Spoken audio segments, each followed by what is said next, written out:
Sir ಒಂದು ತುಂಬ ವರ್ಷಗಳ ಹಿಂದೆ ಅಂದರೆ ಮಂಡ್ಯದಲ್ಲಿ ಒಂದು ಪತ್ರಿಕಾಗೋಷ್ಠಿ ನಡೀತಾ ಇರುತ್ತೆ, ಅಲ್ಲಿ ಕಾಲರ್ ಎತ್ಕೊಂಡು ಒಂದು ಮಾತು ಹೇಳ್ತಾರೆ, ಈ ಡೈರೆಕ್ಟರ್ ಗ್ಲಾಮರ್ ಯಾವತ್ತೂ ಕಮ್ಮಿ ಆಗಲ್ಲ ಅಂತ. ಈ ಕಂಟೆಂಟ್ ಬಿಟ್ಟ ನಂತರದಲ್ಲಿ ಸಿಕ್ಕಾಪಟ್ಟೆ ವೈರಲ್ ಆಯ್ತು ಅದು ವಿಡಿಯೋ.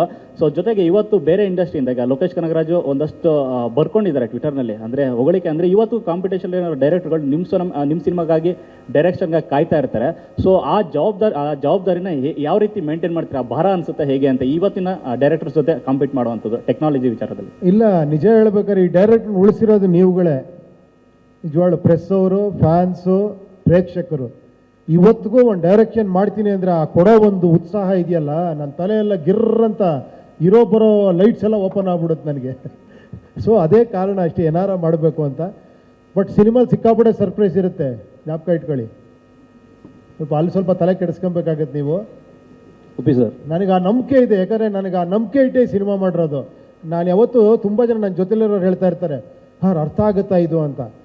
ನಾನು ಹೇಳ್ತೀನಿ, ನಾವು ಯಾವತ್ತೂ ಕೂಡ ಪ್ರೇಕ್ಷಕರು ಇಲ್ಲಿದ್ದರೆ ನಾವು ಇಲ್ಲೇ ಇರ್ತೀವಿ, ಅವ್ರಿಗಿನ್ನ ಮೇಲೆ ಹೋಗಕ್ಕೆ ಸಾಧ್ಯನೇ ಇಲ್ಲ. ಅದು ನಾನು ಕಂಡುಕೊಂಡಿರೋ ಸತ್ಯ. 100% ಹೇಳ್ತೀನಿ. ನಾವು 10 ಅಂದರೆ ಅವರು 15 ಮೆಟ್ಲು ಮೇಲೆ ಇರ್ತಾರೆ, ಯಾಕಂದರೆ ಇನ್ನೋಸೆಂಟಾಗಿ ನೋಡ್ತಾರೆ ಅವರು. ಅವ್ರು ಯಾವ ಬಯಾಸ್ಡ್ ಇಟ್ಕೊಂಡು ಏನೋ ಕ್ಯಾಲ್ಕುಲೇಷನ್ ಇಟ್ಕೊಂಡು ನೋಡೋದಿಲ್ಲ. ಒಂದೇ ಒಂದು ಸಿಂಪಲ್ ಎಕ್ಸಾಂಪಲ್ ಹೇಳ್ತೀನಿ. ಸಿನಿಮಾ ನಾವು ಮಾಡಿದಾಗ ನೀವು ಮರ್ತೋಗಿರ್ಬೋದು, ನೀವು ಇಡೀ ಗಾಂಧಿನಗರ ನೋಡಿದವರೆಲ್ಲ ಇದು ಏನಯ್ಯ ಪಿಕ್ಚರು, ಡಬ್ಬಾ ಪಿಕ್ಚರು ಅಂತ. ನನಗೆ ಒಂದೇ ಒಂದು ಪಾಸಿಟಿವ್ ರಿವ್ಯೂ ಬಂದಿರಲಿಲ್ಲ ಆ ಪಿಕ್ಚರ್.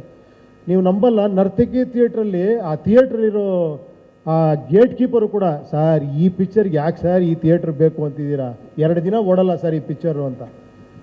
ಕೊನೆಗೆ ನಮಗೆ ಒಂಥರ ಶಾಕ್ ಹೋಯ್ತು, ನಿಜಾನ ಇದು ಅಂತ. ನಮ್ಮ ಒಬ್ಬ ಪ್ರೊಡ್ಯೂಸರ್ ಮಾತ್ರ ಇದ್ರು, ಜಗನ್ನಾಥ್ ಅಂತ. ಅವರು, ಸರ್ ಏನು ಸರ್ ಎಲ್ಲರೂ ಹಿಂಗೆ ಬೈತಾರೆ ಈ ಪಿಕ್ಚರ್ನ, ನಾನೊಂದು 200 ಸತಿ ನೋಡಿದ್ದೀನಿ, ನಂಗೆ ಬೇಜಾರೇ ಹಾಕಿಲ್ಲಲ್ಲ ಸರ್ ಈ ಪಿಕ್ಚರು, ಯಾಕೆ ಸರ್ ಎಲ್ಲರೂ ಹಿಂಗೆ ಬೈತಾರೆ ಅಂತ. ನಂಬಲ್ಲ ನೀವು, ಫಸ್ಟ್ ಸೆನ್ಸಾರಲ್ಲಿ ಆಫೀಸರು ಹೊಟ್ಟೋದ್ರು, this is unfit for release ಅಂದ್ಬಿಟ್ಟು ನಿಮ್ಗೆ ಯಾವ ಸರ್ಟಿಫಿಕೇಟ್ ಕೊಡಲ್ಲ ಅಂತ ಎದ್ದೋಗ್ಬಿಟ್ಟಿದ್ರು. ನಂಬ್ತೀರಾ? ಹೇಳೋಕ್ಕಾಗಲ್ಲ ನೋಡಿ. ಯಾರೂ ಇಷ್ಟಪಡಿದ್ರು, ಆ ಫೈನಾನ್ಷಿಯರೇ ಇಷ್ಟಪಟ್ಟಿಲ್ಲ ಪಿಕ್ಚರ್ನ. ದುಡ್ಡು ಕೊಟ್ಟವ್ರು ಯಾರೇ ದುಡ್ಡು ಕೊಟ್ಬಿಡಪ್ಪ ವಾಪಸ್ ನೀವು ಪಿಕ್ಚರ್ ರಿಲೀಸ್ ಮಾಡ್ಕೊ ಅಂತ.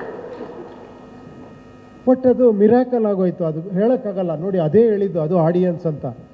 ಎಷ್ಟು ಕಾಂಪ್ಲಿಕೇಟೆಡ್ ಆಗಿದ್ರು, ಎಷ್ಟು ಚೆನ್ನಾಗಿ ರಿಸೀವ್ ಮಾಡ್ರು ಅಂದರೆ ಆಮೇಲೆ ಎಲ್ಲರೂ ಚೆನ್ನಾಗಿದೆ ಅಂತಾರೆ, ಅದು ಬೇರೆ. ಬಟ್ ಆ ಕಾಂಪ್ಲಿಕೇಟೆಡ್ ಅರ್ಥ ಮಾಡ್ಕೊಂಡ್ರಲ್ಲ 25 ವರ್ಷದಿಂದ, ಎಷ್ಟು ಗ್ರೇಟ್ಸ್ ಇರ್ಬೋದು ಅಲ್ವಾ? ನೀವುಗಳು ನಾನು ಹೇಳ್ತಿರೋದು ನಿಮಗೆ, ಎಲ್ಲ ನೋಡ್ತಿರೋರಿಗೆ. ಸೊ ಆ ನಂಬಿಕೆ ಇವತ್ತಿಗೂ ನನಗಿದೆ. ಎಷ್ಟು ನಾನು ಏನೇ ಮಾಡಿದ್ರು ಕೂಡ, ಬಟ್ ನಾನೇನಂದರೆ ಕಾಂಪ್ಲಿಕೇಟ್ ಮಾಡೋಕ್ಕೋಸ್ಕರ ಮಾಡಲ್ಲ, ಅದರೊಳಗೆ ಏನೋ ಹೇಳಬೇಕು ಅಂತ ಆಸೆ ಪಟ್ಟು ಮಾಡ್ತೀನಿ. ಅದು ಖಂಡಿತ ಅರ್ಥ ಆಗುತ್ತೆ ಎಲ್ರಿಗೂ. ಆ ಒಂದು ನಂಬಿಕೆ ಇದೆ ಅಷ್ಟೇ ನನಗೆ. ಉಪಿ ಸರ್ ಇಲ್ಲಿ ಚಿತ್ತಾರದಿಂದ ನವೀನ್ ಮಾತಾಡ್ತಾ ಇದ್ದೀನಿ. ನೀವು ಹೇಳಿದ್ರಿ ಸಿನಿಮಾ ಹುಳ ಬಿಡಲ್ಲ, ಹುಳ ತೆಗೀತೆ ಅಂತ. ಬಟ್ ವಾರ್ನರ್ ಮೂಲಕ ಒಂದು ಡೈನೋಸರೇ ಬಿಟ್ಬಿಟ್ರಿ, ಯಾಕೆ? ಡೈನೋಸರ್? ಹೌದು, ಡೈನೋಸರ್ ಬಿಟ್ನಾ? ಹೌದು, ಹುಳದ ಆ ಕಡೆ ಅದಕ್ಕಿಂತ ದೊಡ್ಡದು. ವಾರ್ನರ್ ಡೈನೋಸರ್ ಥರ ಇದೆಯಾ? ಹೌದು. ಯಾಕೆ? ಅಲ್ಲ, ಹುಳ ಬಿಡಲ್ಲ, ಹುಳ ತೆಗೀತೆ ಅಂದ್ರಲ್ಲ, ಇದ್ರ ಮೂಲಕ ಮತ್ತೆ ದೊಡ್ಡ ಹುಳ ಬಿಟ್ರಲ್ಲ ನೀವು ಅಂತ. ವಾರ್ನರ್ ಮೂಲಕ ಅಲ್ಲ, ನಂಗೆ ಅರ್ಥ ಆಗ್ತಿಲ್ಲ. ಇದೇನಾರ ಹುಳ ಅನ್ನಿಸ್ತಾ ಇದೆಯಾ? ಇನ್ನೂ ಅರ್ಥ ಆಗಿಲ್ವಾ ಯಾರಿಗೂ? ಭಯ ಆಗ್ತಾ ಇದೆಯಾ? ಆತಂಕ?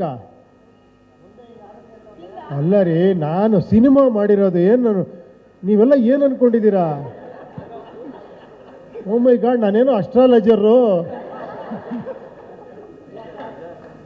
ಬಟ್ ಒಂದು ಖುಷಿ ಆಯಿತು, ಎಫೆಕ್ಟಿವ್ ಆಗಿದೆ ಅನ್ನಿಸ್ತು ನಿಜವಾಗ್ಲು. ಆಮೇಲೆ ಉಪಿ ಸರ್, ಈ ಸಿನಿಮಾದಲ್ಲಿ ಗಂಡು ಹೆಣ್ಣು ಎರಡೂ ಆಗಿರ್ತೀರಾ ನೀವು? ಗಂಡು ಹೆಣ್ಣು ಎರಡೂ ಆಗಿರ್ತೀರಾ ಅಂತ? ಗಂಡು ಹೆಣ್ಣು ಯಾಕಂದ್ರೆ ನೈಲ್ ಪಾಲಿಶ್ ಎಲ್ಲ ಹಾಕಿದಿರಲ್ಲ, ಅದಕ್ಕೆ ಕೇಳಿದೆ. ಯಾಕೆ ಹೀರೋಯಿನ್ ಬಂದಿಲ್ಲ ಅಂತ ಕೇಳ್ತಾ ಇದ್ದೀರಾ? ಹಂಗಲ್ಲ, ಅವ್ರು ಕರೆದಿಲ್ಲ, ನಾನೇನು ಮಾಡಲಿ? ನೋಡಿ, ಇನ್ನೊಬ್ರು ಬಂದಿದ್ದಾರೆ, ನಿಧಿ ಅವರು ಬಂದಿದ್ದಾರೆ, ಬನ್ನಿ ಮೇಲ್ಗಡೆ. ನನ್ನೇ ಹೀರೋಯಿನ್ ಅನ್ಕೊಂಡ್ಬಿಡ್ತಾರೆ ಆಮೇಲೆ ಇವರು.